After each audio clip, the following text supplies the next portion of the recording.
Dobrý deň, priatelia. Dovolte mi, aby sme vás s Katkou privítali pri ďalšom podcaste Spoznajme sa. Dnešní hostia nám prinášajú poznanie až z ďalekej Číny a ďalekého východu. Venujú sa tejto problematike už viac ako 30 rokov, 3 dekády a je nám veľkou cťou, že ich môžeme privítať medzi nami. Manželia Sinčákovi. Ďakujeme krásne za pozvanie. Ešte raz vítajte. A ja by som sa chcela spýtať, že ako sa začala vaša cesta? 30-ročná.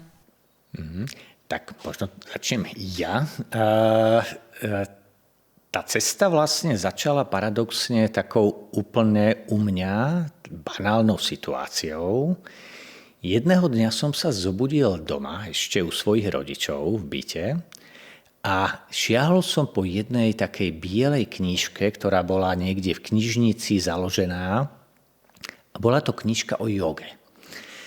Bolo to ešte začias vlastne starého režimu, takže ešte v podstate nejaké literatúry, informácie kolovali z takého iného rázu len veľmi striedmo.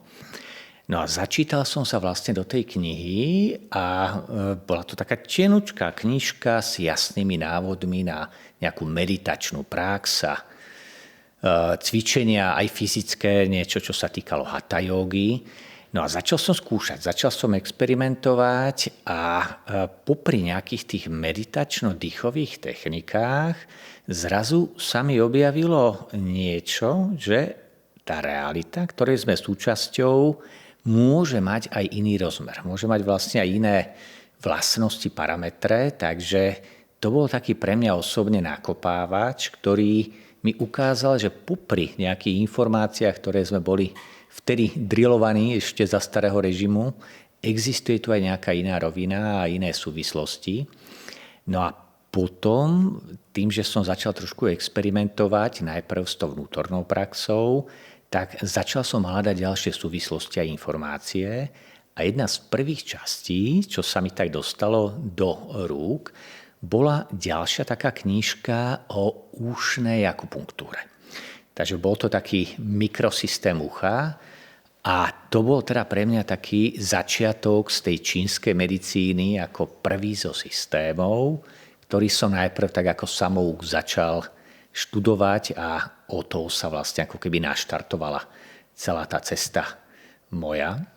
Juditka, neviem ako ty si? No, ty to dobre vieš, lebo veľakrát sme sa o tom vracali, ako sa naša cesta vlastne za poznaním nejakým hĺbším začala a u mňa to bolo vlastne pozorovaním svojich rodičov a vnímaním dvoch polarít, takže cez vzťahy, cez smrť a narodenie.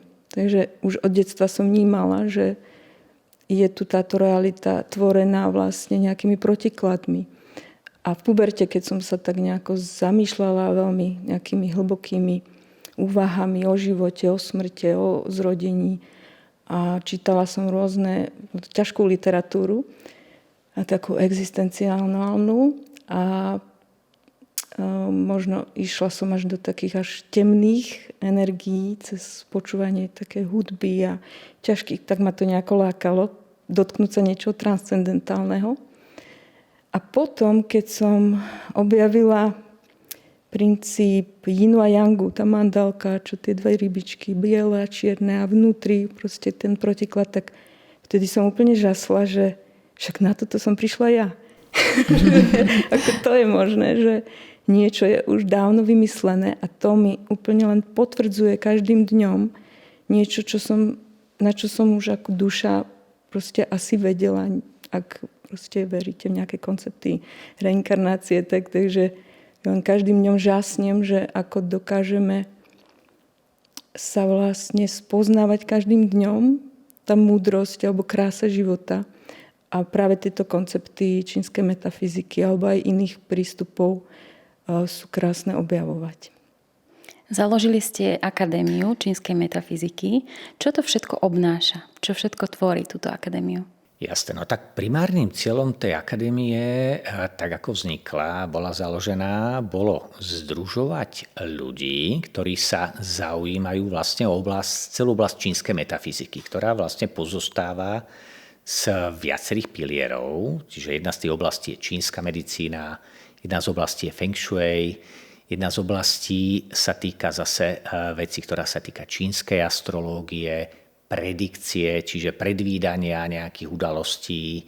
I Ching je takisto súčasťou vlastne tej čínskej metafyziky, ale aj techniky, ako je treba Qigong, bojové umenia. Toto všetko vlastne je takouto koncepciou. Takže jedna vec bola vytvoriť priestor pre zdieľanie, čiže preto, aby sa mohli združiť vlastne ľudia, ktorí sa o to venujú trošku a majú chuť venovať hĺbšie a serióznejšie. Pretože tie informácie, ktoré sem tým boomom, ktorý tu nastal vlastne po revolúcii, začali prenikať, tak obzvlášť tej čínskej metafyzike tam dochádzalo k veľmi veľa skresleniam a nepresnostiam. Takže snaha bola v podstate vytvoriť aj možnosť potom pre vzdelávanie, také hĺbšie vzdelávanie, poskytnúť informácie tým ľuďom, ktoré bežne nenachádzajú ani v dostupnej literatúre. No a preto sme v podstate aj organizovali niekoľko medzinárodných kongresov, kde sme pozývali vlastne lektorov z rôznych kútov sveta práve, ktorí do Bratislavy prišli a mali sme tam vlastne niekoľko tých stretnutí spoločne s Juditkou. Sme to organizovali ešte, posledný bol 2018 alebo tak nejak, hej, čo bolo. No a tým vlastne bolo snahou zakomponovať to, čomu sme sa teda obaja dlhé roky venovali a hlavne teda s možnosťou vytvoriť aj také trošičku komunikačné linky medzi tými lektormi, ktorí sú z toho zahraničia a sú odborníci a mnoho z nich vlastne poprvýkrát docestovalo do našej krajiny a boli súčasťou a podporili vlastne tieto podujatia. No a tá vízia vlastne toho následovania ďalej je postupne vlastne doplňať ďalšie piliere, ďalšie oblasti. Takže teraz napríklad nás chystá taká väčšia koncepcia práve na I Ching zameraná ako tiež také sprístupnenie informácií, ktoré sú tak hĺbšieho rázu a hĺbších súvislostí. Takže to je v stručnosti. Takže pozývate si tie osobnosti zo zahraničia sem na Slovensku, alebo sa chodíš vzdelávať? Áno, aj sme sa chodili vzdelávať, takže ja osobne som teda študoval v rôznych kútoch to nosné gro vlastne z tej čínskej metafyziky na Master Academy of Chinese Metaphysics v Kuala Lumpur, čiže v Malajzii. Boli sme aj v Číne, viacero učiteľov máme v podstate aj zo zahraničia, zo Švédska, Izraela. V Nemecku už teraz práve bohužiaľ zosnulý tento rok jeden skvelý učiteľ vlastne práve na oblasť čínskej metafyziky, Číňan, ale žijúci vlastne v Austrálii a teda, takže áno, hej. Takže z rôznych kútov sveta aj fyzicky, ale samozrejme veľmi radi využívame aj modernú formu vzdelávania a to je online, pretože urobiť si nejaký predĺžený víkend do Kuala Lumpur je predsa len nie celkom... Prečo nie? Áno, bežná vec na pravidelné chodenie, takže čo sa dá, tak snažíme sa aj touto formou. Pardon, ja sa chcem spýtať, že keby ste mi vedeli tak úplne že vysvetliť, že nemám stále jasno, že čínska medicína a čínska metafyzika, že čo to vlastne je, že aký je v tom rozdiel? Rozdiel je len v tom, že čínska medicína je časťou čínskej metafyziky.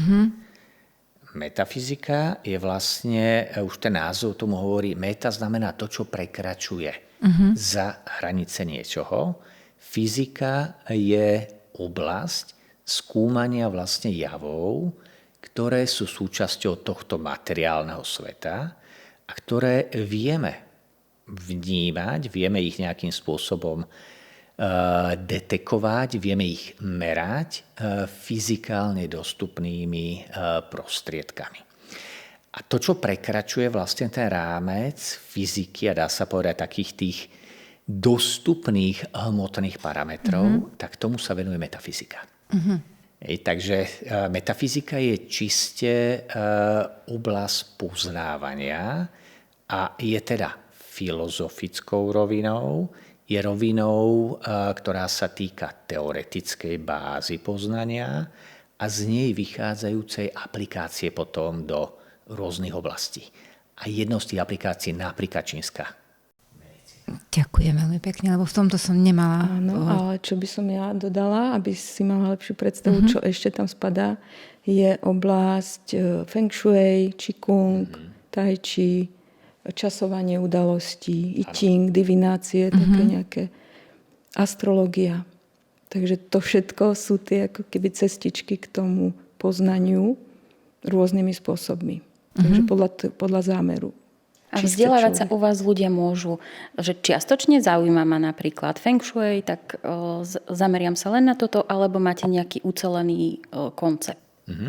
No, vzdelávanie sa dá robiť vlastne veľmi rozmanitými spôsobmi, pretože mávame tak aj kurzy naživo, čiže kde je možnosť osobného stretnutia, ale veľké množstvo za tie roky, čomu sme sa venovali, spoločne aj teda s Juditkou, bolo digitalizovanie toho, čo sme prednášali. Hej.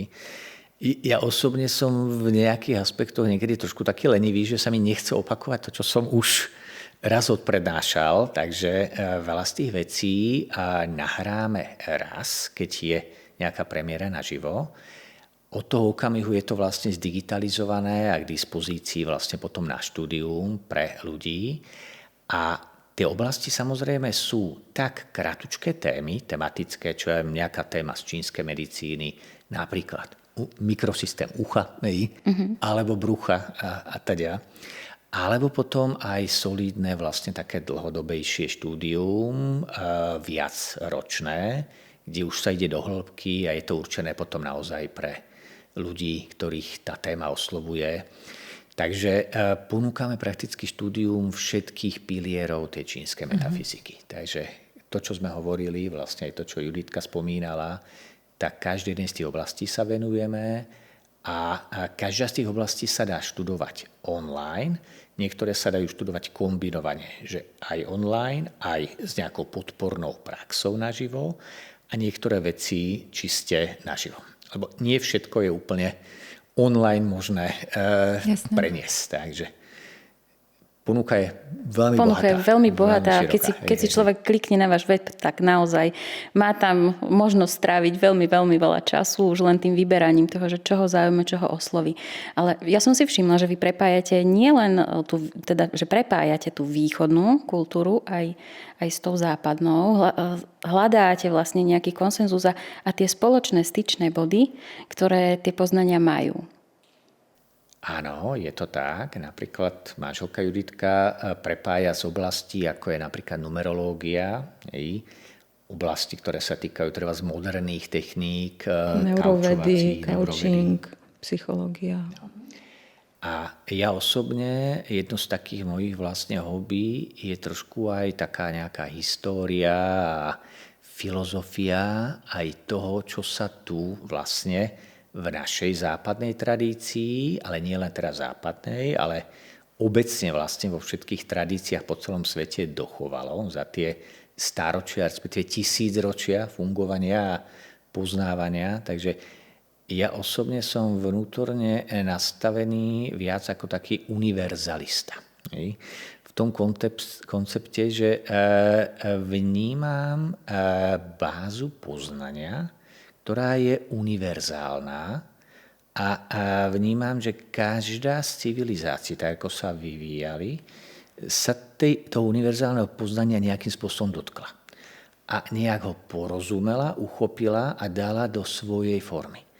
Takže to, čo odlišuje vlastne jednotlivé tradície, je nie natoľko esencia, alebo tá podstata, ale forma, ktorou boli schopní tú tradíciu uchopiť, odovzdať a nejakým spôsobom sformulovať.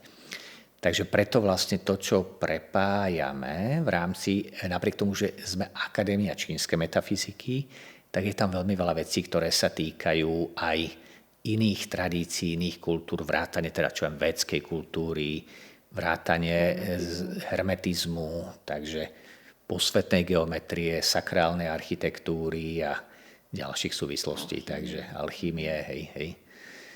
Takže tá oblasť je v podstate, stále sa točí o tom istom, len každý trošku inými slovami a iným prístupom sa na to pozerá. Tak aby každý započul tým svojim jazykom, ktorým hovorí, hej?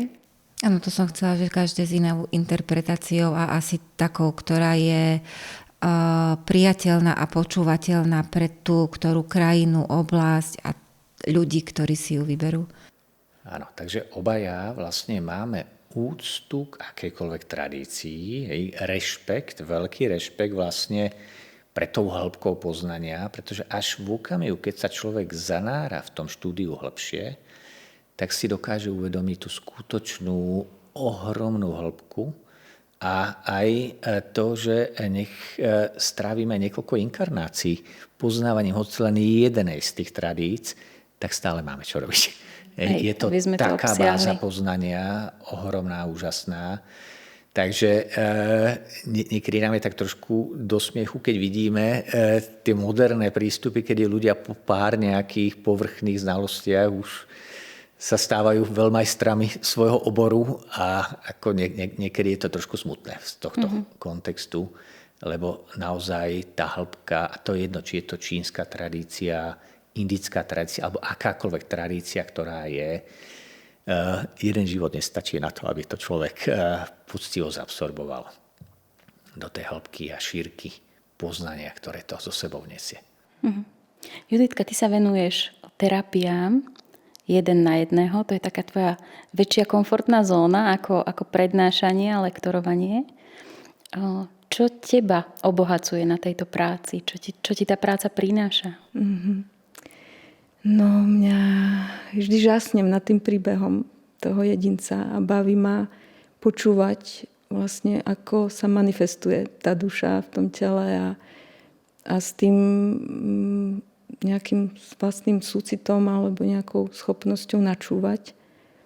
Tam vlastne držím priestor a to je väčšinou ten najväčší liek. Že je človek videný, vypočutý, taký, aký je. Si teda sprievodca. Áno. Takže nemám rada ten názov terapia, ale skôr je to sprevádzanie. Prípadne tak moderne ako konzultácia. Zase používať nejakú tú reč, ktorá ladí s tým človekom, ktorý za mňou prichádza. A akým témam, na aké témy sa špecializuješ? No veľakrát sú to vzťahy.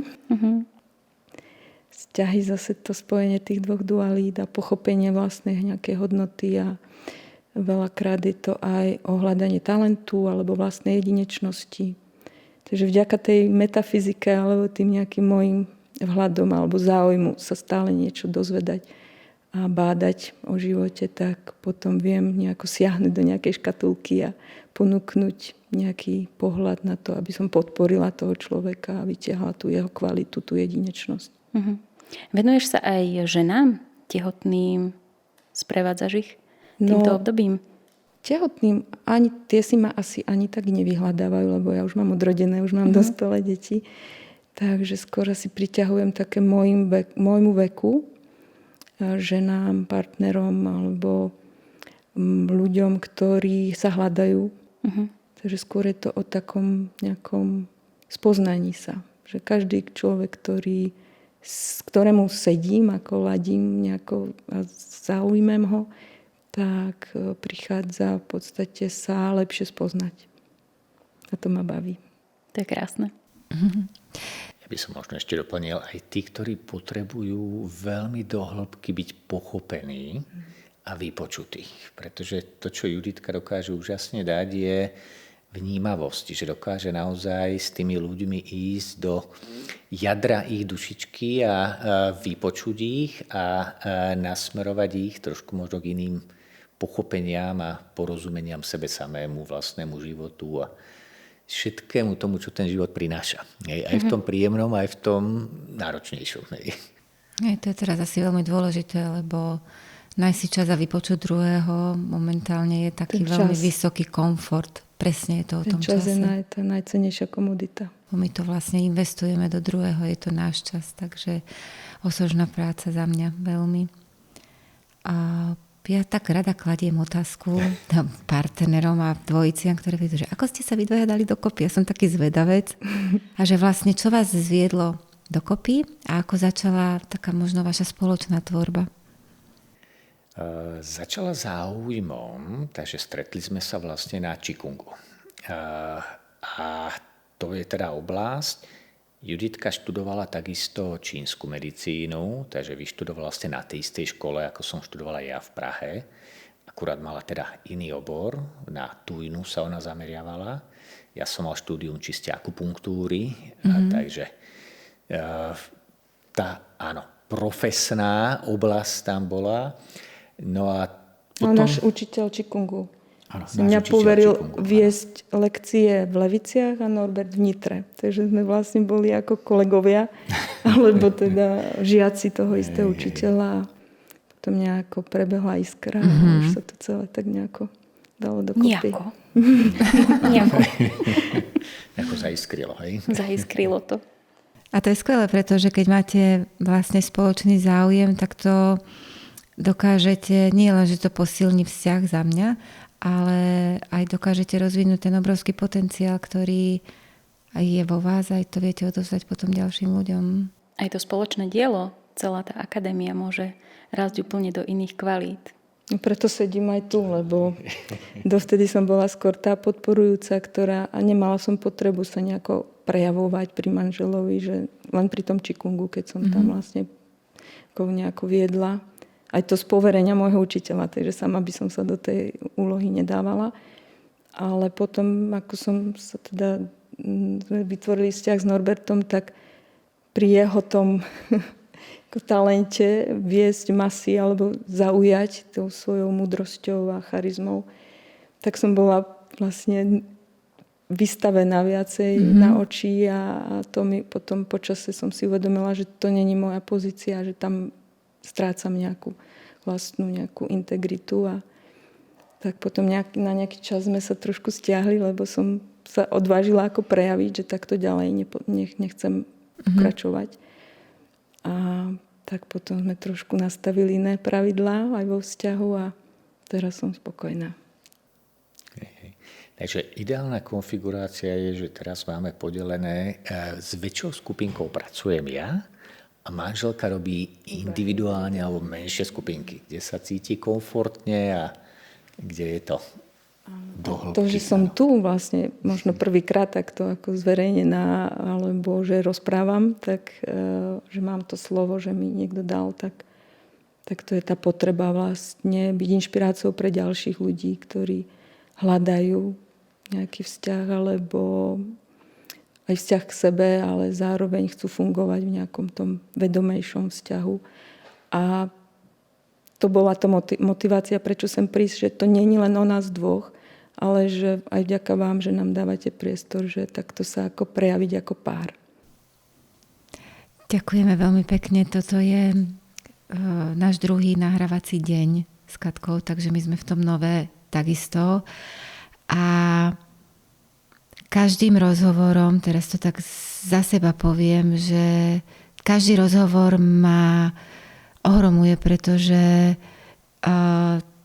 tak toľko inšpirácie, ktoré je vtesnané do hodiny času, ktorú sme vlastne rozdelili medzi viacerých ľudí, tak ja som fascinovaná, pretože je to, tak ako si povedala, je to veľmi obohacujúce, minimálne pre mňa. Bo tiež je to pre mňa výstup z komfortnej zóny, je to niečo nové a učíme sa všetci a je to tak obojstranne pekná výmena energie, že som veľmi vďačná aj za to, čo si povedala, aj za to, že tu sedíš, takže ďakujem. Ďakujem za príležitosť. Áno, tie naše podcasty sa nesú v takom pokojnejšom duchu, v takej pokojnejšej vlne, možno v takom tom paradoxe tej dnešnej doby, že úplne cítime, ako sa dotýkame dušami s tými hostiami našimi.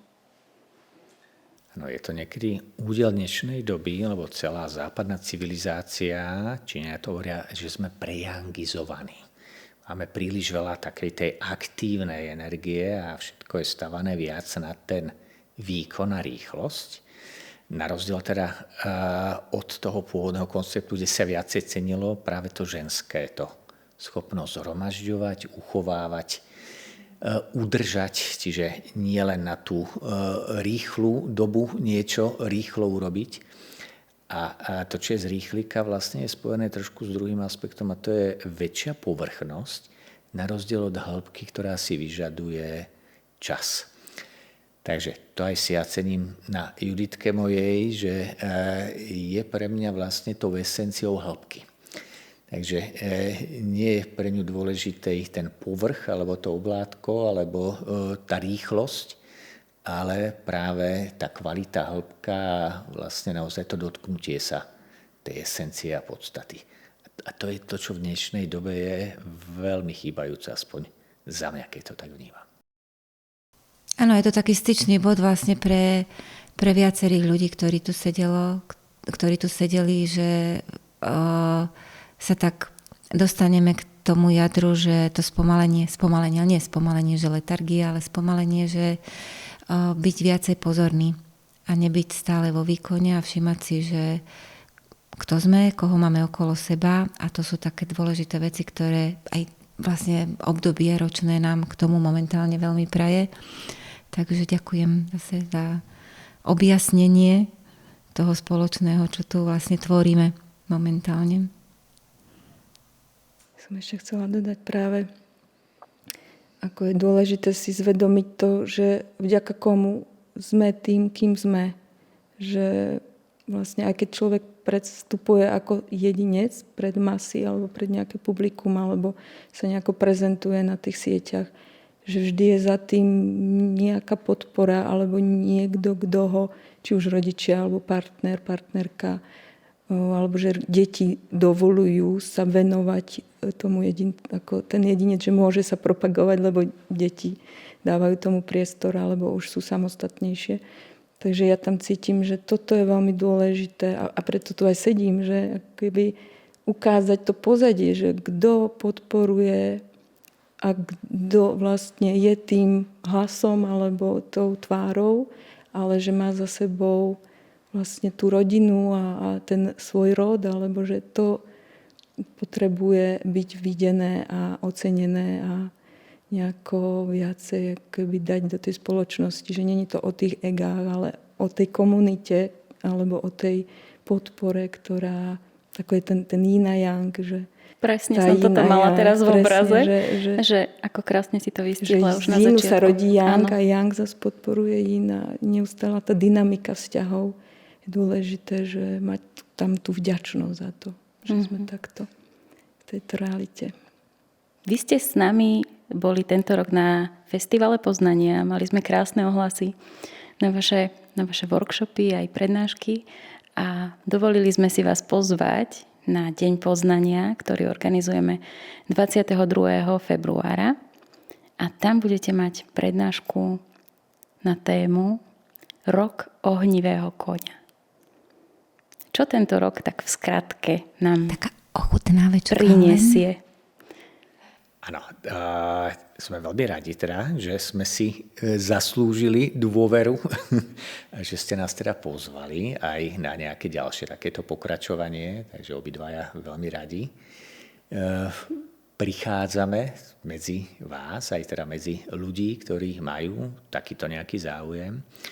No a to, o čom sa budeme rozprávať, o čom bude vlastne aj ten rok ohnivého koňa, tak bude to vlastne téma, ktorá bude vychádzať práve z prieniku znalostí viacerých pilierov čínskej metafyziky. Takže na tú predikciu, ktorej sa venujeme už dlhé roky a každoročne to pripravujeme, používame vlastne znalosti čínskej astrológie, znalosti I Chingu, znalosti Feng Shui, znalosti techník dzery, tzv. Techník časovania, udalostí, znalostí, čo sme tam ešte zakomponovávali. Čínsku medicínu som hovoril, áno, Feng Shui som hovoril.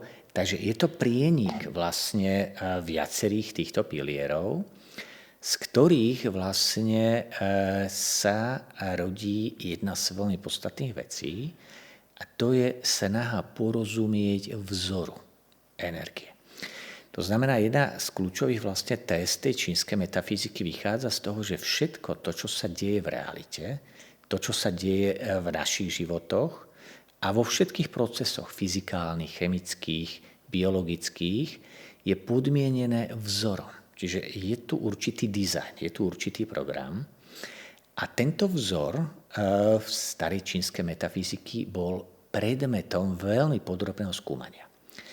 A tak ako keď poznáme nejakú matematickú rovnicu alebo poznáme nejakú periodicitu nejakých javov, ak máme tie znalosti, tak vieme predvídať najpravdepodobnejšie prejavy vývoja z hľadiska nejakých časových vecí. Takže kombináciou týchto techník sa snažíme aj my teda porozumieť tomu vzoru a tým porozumením sa pokúsiť pripraviť vlastne tú predpoveď. Nie v podobe nejakého veštenia a nie v podobe niečoho, že takto to bude a nejak inak, ale v podobe vysoko pravdepodobnostných tendencií.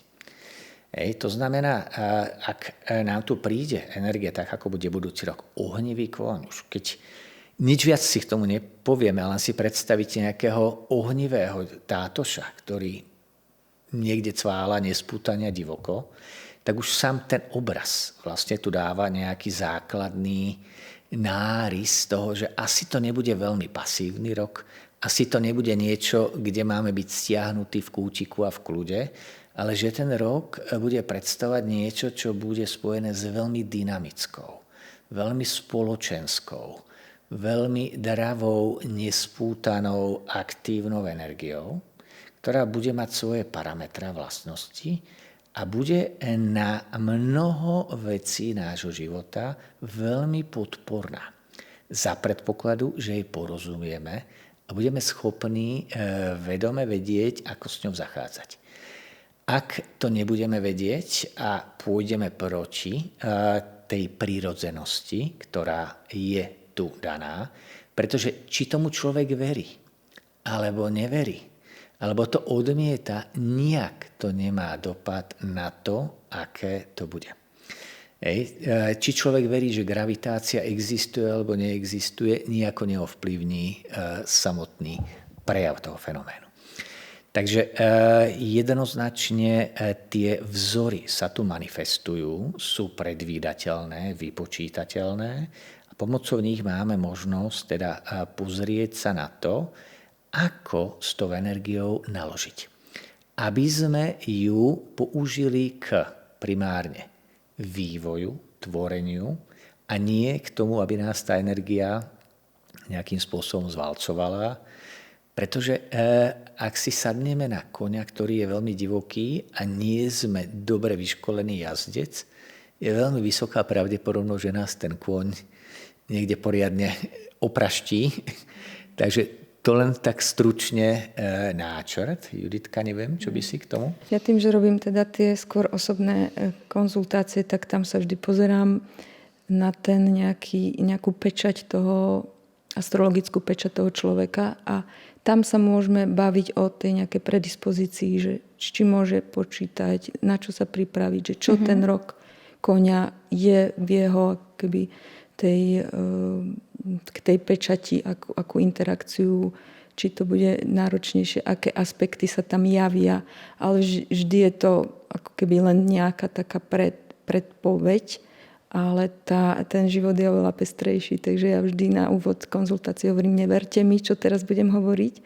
Až môžete sa síce pripraviť, to je fajn o tom vedieť, že to je ako nebyť potom prekvapený, ale je to tá vlastná zodpovednosť nejako, že niečo sa chystá, môže to aj cítiť človek v kostiach a potom si to vlastne ako môže dovoliť sa takto pripraviť. Pozeráte sa na tých konzultáciách aj na tú polaritu, že ak sa budeš uberať týmto smerom, môže to mať takéto a takéto dôsledky. Ak pôjdeš naopak týmto smerom, tak sa bude ten tvoj život vyvíjať takto. Že potom je to rozhodnutie na tom jedincovi, že ja ti hovorím, že ja tu vidím toto, ale never tomu, nenechaj sa manipulovať nejakými konceptami, lebo to je aj tak len jedna vrstva. Nejaký náhľad nejakých tisícky rokov starých vecí, ale práve ja používam práve preto iné aj metódy, aby som nebola len tak ako zaslepená nejakým jedným pohľadom, jednou vrstvou toho multidimenzionálneho bytia.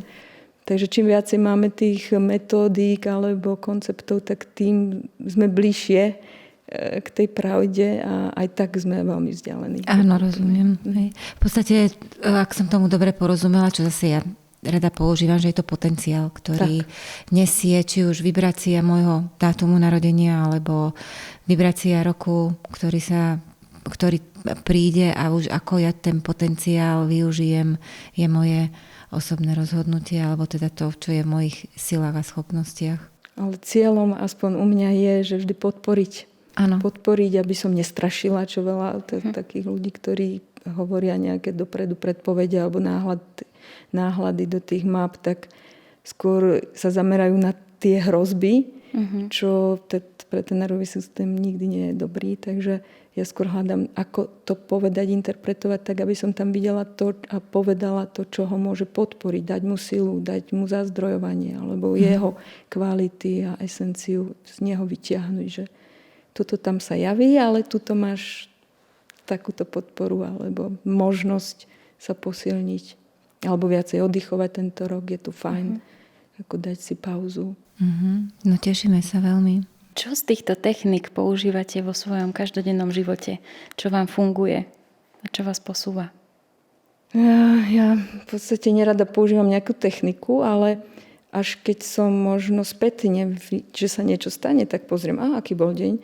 Alebo proste, že nechávam skôr tú hravosť toho života a tú pestrosť. A keď je niečo vážne, závažné a viem sa na to pripraviť, tak si pozriem, aký to bude deň pre mňa. Dneska som si ani nepozerala, že uvidíme, ale takže radšej sa nechávam tak ako viesť, plynúť tým životom s tým, že jasné, že nejaké rituály osobné, postarať sa o telo, zazdrojovať nejaké svoje potreby, stíšiť nejaké emócie a takže tie techniky nejaké naučené životom, či už dané výchovou alebo inšpiráciou od iných ľudí, tak to samozrejme ako využívame. Aspoň ja tak vedomejšie možno o tom vzdelám aj Norbertovi.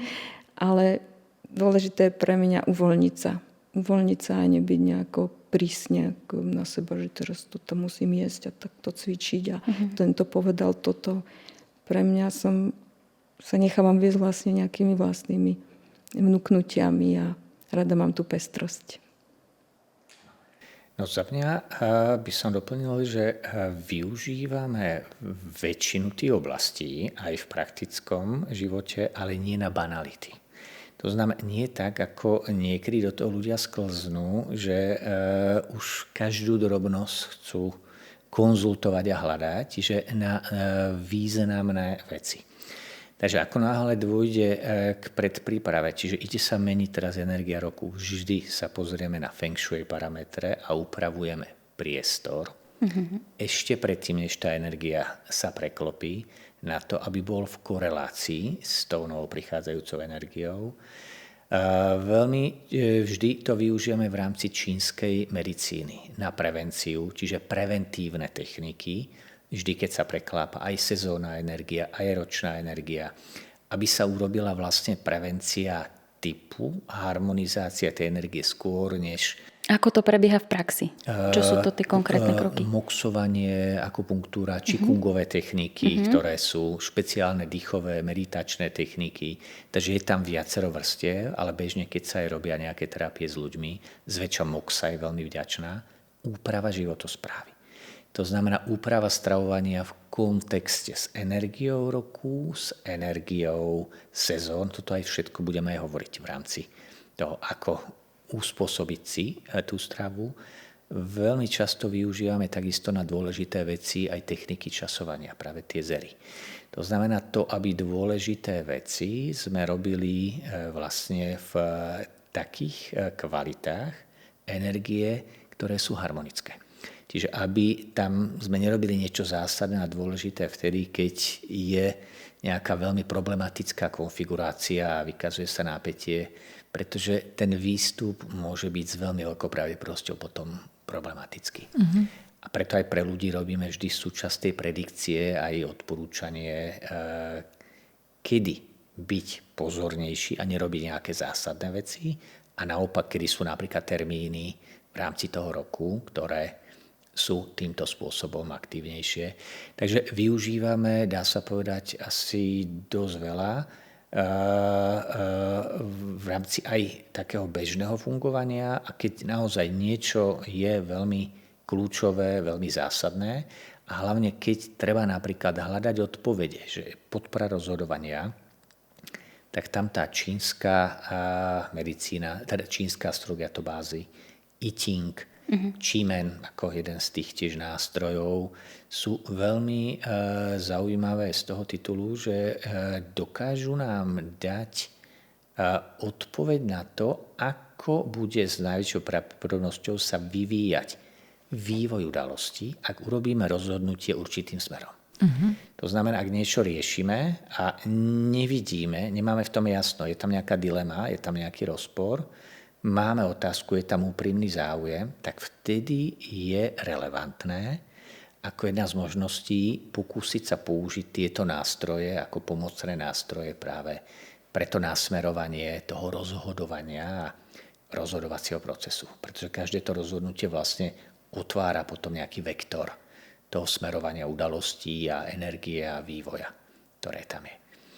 Takže o tom bol celý Ting primárne, ale teda aj tieto iné techniky, ktoré sú. A Juditka tiež veľa s tým robí. Ale nie sme toho otrokom. Takže to by som tak, že niekedy až musím brzdiť tých ľudí, ktorí sa tak prísne držia nejakých zásad, alebo že majú potom tie strachy a to vnímam, že to viacej škodí, ako že sú príliš ako manipulovaní a strácajú ten kontakt s vlastnou múdrosťou. Takže tak plyniete životom a vyberáte si to, čo práve najviac potrebujete. Áno, to je jedna z veľmi veľkých víziev, ktoré aj samotná čínska medicína predkladá, plynúť s ľahkosťou, aby sa človek nespútal do toho, ale aby nevstúpil do nejakého chaosu alebo straty nejakej aj štruktúry, ale nebol v tou štruktúrou viazaný. Takže rovnováha yin a yangu. Čiže hľadanie balansu. A to není statická vec, to je záležitosť, ktorá je výzvou celoživotnou. Pretože ak to človek raz nájde, neznamená to, že zajtra to musí byť tak a každý deň je pripravený pre nás mnohými lekciami a niekedy sa nám zadarí ľahšie, lepšie, niekedy horšie, ale o tom je celá tá pulzácia. Čiže preto je snaha to hľadať a prechádzať. Takže nikto nie sme dokonali. Áno. Mňa ešte zaujalo veľmi na začiatku, čo si hovoril, že tá spoločnosť je dneska taká prejangovaná, že či máme nejaké tipy na to, ako sa vrátiť späť do tej rovnováhy, že či nám vieš o tom niečo viac povedať? Určite áno a v podstate úplne zásadná vec vychádza najprv z našej mysle, to znamená mentálneho nastavenia. Takže jeden z prvých kľúčov je schopnosť naučiť sa alebo učiť sa regulovať vlastnú myseľ a vlastné myšlienky. Ak dynamika našej mysle je nekontrolovaná a tá myseľ si sa nami robí to, čo ona chce a predkladá nám to, čo ona považuje v danej chvíli za zaujímavé, tak sme takými otrokmi potom niečoho, čo tá naša myseľ s nami robí. Takže prvá z vecí, ktorá sa odporúča v rámci toho nastavenia, naučiť sa stíšiť a prejasniť svoju myseľ. Takže to je úplne prvý krok. Pretože ak chceme relaxovať, ale naša myseľ je ako parný kotol natlakovaný, alebo jednoducho beží v nekontrolovanom tempe, alebo je opačne, je v tom, čo taoisti nazývajú v zahamlení, ako opar. To znamená, je nejasná, nekoncentrovaná, nezaostrená, tak v tom okamihu vlastne už ten základný nástroj toho používania nie je celkom dobre pripravený a nachystaný. Takže prvá z vecí je učiť sa uvoľniť a vedome kontrolovať a upokojovať vlastnú myseľ. Druhá z vecí, ktorá je na to veľmi vďačná, je práca s dýchom. Takže existuje veľké množstvo dýchových techník a jedna z úplne najjednoduchších dýchových techník je pomalý hlboký nádych nosom až do oblasti brucha a podbruška a pomalý hlboký výdych ústami. To je úplne základný dých, ktorý pomáha stíšiť, spomaliť, zvedomiť. Tretí veľmi jednoduchý krok je zvedomenie prítomného okamihu. Teraz sa tu. Čiže začína sa najprv zvedomením vlastného tela. Prenesením vlastného vedomia. To, čo dnes je moderný názov mindfulness a podobne. Čiže niekedy, keď vnímame tie moderné pojmy a preložíme si ten obsah, ktorý je za tým, tak vo väčšine prípadov vidíme, že sú to vlastne fragmenty z niečoho, čo už tu dávno bolo veľmi detailne rozvinuté, akurát sa to stáva pod novým nejakým moderným názvom, veľkým hitom, ktorý si chytá svojich priaznívcov. A je to všetko v poriadku, ako to je, ale vo väčšine prípadov sa nejedná o nové techniky, ale len nové názvy pre niečo, čo už je dávno známe a objavené. Takže toto sú také úplne základné princípy z mojej strany. Neviem, čo by si ty k tomu? Tak ja by som to teraz možno zjednodušila, že ukotviť telo, mysel a dušu. Takže tam človek potom má viacej kontakt aj s tým stišením, aj s tou vlastnou múdrosťou, aj s tým nejakou podstatou. A ten yang, alebo tá snaha niečo dosahovať, alebo zvíťaziť, alebo niečo, nejako sa prejaviť, je potom vyvažovaná. Vlastne to je zase iná yang. Bezpečie a zmena.